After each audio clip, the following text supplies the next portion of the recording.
Assalamualaikum warahmatullahi wabarakatuh.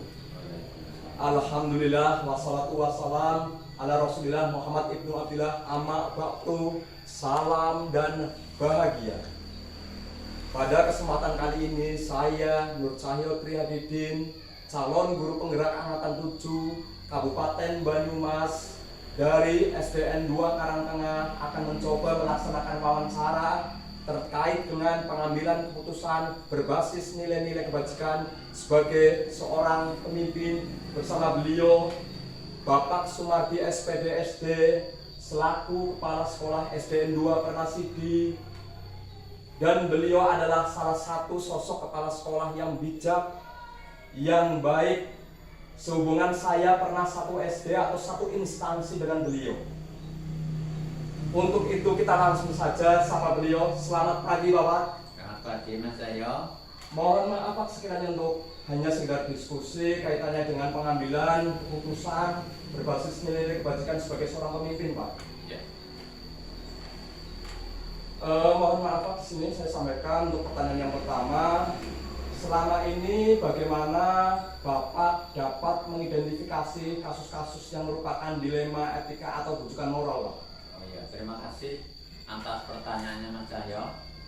Jadi selama ini dalam mengidentifikasi kasus-kasus yang merupakan dilema etika atau rujukan moral, itu saya mencoba antara lain yaitu mengenali bahwa ada nilai yang bertentangan atau tidak bertentangan dalam satu kasus dilema etika. Kemudian saya juga mencoba itu dengan menentukan subjek yang terlibat dalam kasus dilema etika tersebut. Setelah itu mengumpulkan data dan fakta yang relevan dengan kasus tersebut.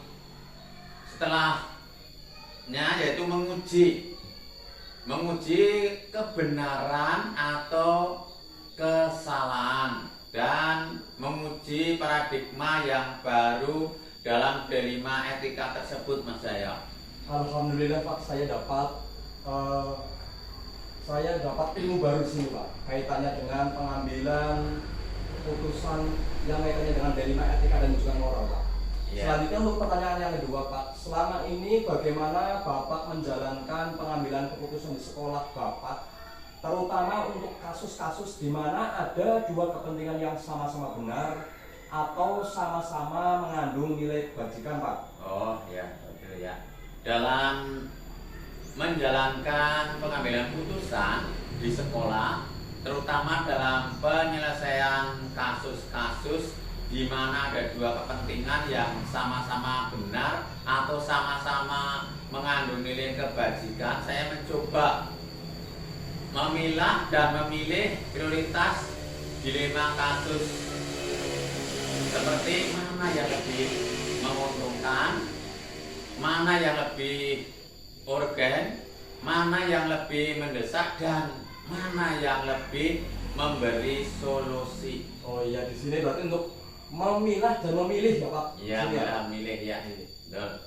Terus untuk yang berikutnya Pak, pertanyaan yang ketiga, langkah-langkah atau prosedur seperti apa yang biasa Bapak lakukan selama ini Pak? Oh ya, itu untuk langkah-langkah yang saya lakukan selama ini dalam penyelesaian masalah, yaitu yang dilema etika tadi, antara lain dengan mengidentifikasi kasus, bagaimana kasus atau masalah itu terjadi, terus mencari dan menentukan masalah yang ada pada kasus tersebut. Yang selanjutnya itu saya mengambil langkah mengidentifikasi sumber masalahnya seperti apa itu. Oh, berarti nanti sebab akibat mungkin seperti itu ya Pak? Ya, Tepatnya sebab ya Pak? akibat ya. Terus untuk pertanyaan yang keempat Pak, mohon maaf, hal-hal apa saja yang selama ini Bapak anggap efektif dalam suatu pengambilan keputusan pada kasus-kasus dilema etika Pak? Oh ya, yang saya rasakan atau menjadi hal efektif dalam penyelesaian kasus dan dalam pengambilan keputusan pada kasus dilema etika antara lain itu dengan menjelaskan masalah yang sudah teridentifikasi. Jadi setelah teridentifikasi itu yang pertama itu mengamati adanya nilai yang bertentangan pada satu kasus dilema etika. Terus menentukan subjeknya yang terlibat dalam kasus tersebut. Terus mengumpulkan fakta yang relevan dengan kasus yang tadi atau yang baru dibicarakan. Terus menguji benar salah fakta-fakta tersebut. Terus membuat keputusan tentang penyelesaian kasus. Setelah itu baru merefleksi hasil keputusan akhir. Seperti itu, Mas. Luar biasa, Pak. Saya juga dapat ilmu baru di sini, Pak. Mulai dari tadi mengamati, menentukan subjek, serta mengumpulkan fakta, menguji benar dan salah, membuat keputusan, baru merefleksi, Pak. Iya. Alhamdulillah di sini saya dapat ilmu baru, saya dapat pengalaman baru di sini, Pak. Terus untuk pertanyaan yang kelima, hal-hal apa saja yang selama ini merupakan tantangan dalam pengambilan keputusan pada kasus-kasus dilema etika, Pak? Ya, yang tentunya dalam setiap pengambilan keputusan pasti terdapat tantangan, Mas Cahyo. Tantangan tersebut antara lain itu yang pertama, keberanian mengambil keputusan yang bobot kemaslahatannya itu lebih besar, berarti yang baik itu lebih besar. Kemudian keberanian menerima resiko atas pihak-pihak yang merasa diabaikan, berarti pasti ada resikonya. Terus keberanian untuk memberi solusi kepada pihak-pihak yang merasa diabaikan, jadi mencari atau memberi solusi. Terus yang selanjutnya itu keyakinan moral atas keputusan yang diambil, seperti itu. Nah, mungkin di sini mungkin bisa disimpulkan juga, Pak, berarti untuk kaitannya dengan bobot di sini yang urgent ya, Pak. Ya. Yang sesegera mungkin seperti itu ya, Pak. Ya, segera mungkin diselesaikan ya. Betul, betul. Pertanyaan yang keenam, Pak. Yang keenam, Pak, mohon maaf sekali lagi, apakah Bapak memiliki sebuah jadwal tertentu dalam sebuah penyelesaian kasus dilema etika? Apakah Bapak langsung menyelesaikannya itu di tempat atau memiliki sebuah jadwal untuk menyelesaikannya? Bentuk atau prosedur seperti apa yang biasanya Bapak itu jalankan, Pak? Seperti itu, Pak. Oh iya, itu tergantung, Mas, bobot dari 5 kasus yang ada. Apakah kasus itu memiliki waktu penyelesaian yang panjang atau pendek? Terus terkaitan dengan berbagai kasus lain. Terus keterlibatan subjek yang banyak atau sedikit. Terus memilih atau memiliki sifat komprehensifnya, seperti itu. Terus apabila kasus memiliki kriteria seperti di atas, tentu penyelesaiannya harus bersifat menyeluruh, terjadwal dan terstruktur. Itu seperti itu. Betul, tadi ya, sama mungkin ya yang sifatnya urgent di sini yang sifatnya mendesak ya, Pak. Iya, mendesak. Mendesak, manakala itu harus diselesaikan secepatnya. Secepatnya, iya.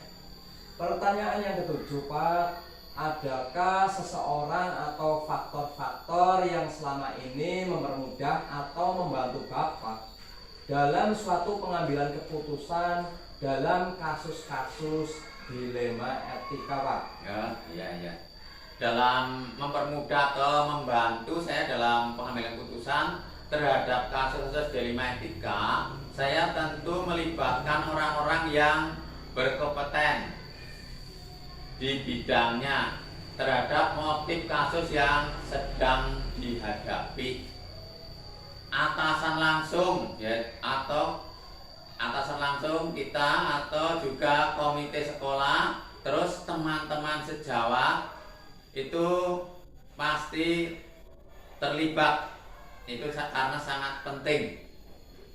Faktor lingkungan, faktor sosial, faktor kedekatan emosional membantu mempermudah dalam pengambilan keputusan suatu kasus delima etika tersebut. Oh, yang dimaksud atasan langsung mungkin kayak korwil di sini, Pak. Ya, Komite komite sekolah, sekolah, ya. rekan-rekan guru mungkin ya, Ya. Pak sini ya. Karena mungkin mencakup semua ya, Pak. Di sini Ya. ya, Pak. Seperti itu. Bahkan komite juga itu. Iya, komite di sini, Ya, Pak, komite, Pak. ya. Iya, selaku unsur dari masyarakat Ya. seperti itu, Pak. Ya, dari Terus mohon maaf Pak, pertanyaan yang terakhir. Dari semua hal yang telah Bapak sampaikan, pembelajaran apa yang dapat Bapak petik dari pengalaman tersebut dalam mengambil keputusan dilema etika? Oh ya, itu pembelajaran yang dapat dipetik dari pengalaman saya dalam mengambil keputusan pada dilema etika antara lain yaitu bahwa mengambil keputusan dari suatu kebenaran di antara banyak kebenaran memerlukan intuisi dalam dan pengalaman intelektual, berarti seperti itu. Terus bahwa ketegasan harus tegas juga tanpa kebimbangan menjadi tolak ukur penyelesaian dilema etika, berarti harus bijak juga. Bahwa belajar dari pengalaman membantu seorang mengambil keputusan yang baik dan berimbang. Seperti itu Mas. Jadi tadi itu bahwa pembelajarannya seperti itu, Pak. Mengambil keputusan harus tegas, harus berani untuk mengambil keputusan sehingga keputusan tersebut itu baik dan berimbang antara masalah tersebut. Itu Mas. Ya, setidaknya bisa disimpulkan mungkin seperti ini Pak, sebagai seorang pemimpin kita harus keluar dari zona nyaman. Ya, kita betul. harus siap dalam mengambil suatu keputusan seperti Ya, itu Pak. ya, karena pemimpin harus berani mengambil keputusan, gitu Mas. Terima kasih Bapak atas diskusinya, atas wawancaranya. Semoga Bapak diberikan kesehatan, Amin. kemudahan sekolah untuk khususnya untuk SDN 2 Pernasifri tambah maju ke depannya. Amin ya. Terima kasih. Ya. Demikian singkat wawancara saya dengan beliau Bapak Sumardi SPD SD selaku Kepala Sekolah SDN 2 Pernasifri Korwil Cam Dindik Cilongok Kabupaten Banyumas tentang pengambilan keputusan berbasis nilai-nilai kebajikan sebagai seorang pemimpin. Semoga bermanfaat. Terima kasih. Salam dan bahagia. Wassalamualaikum warahmatullahi wabarakatuh. Waalaikumsalam.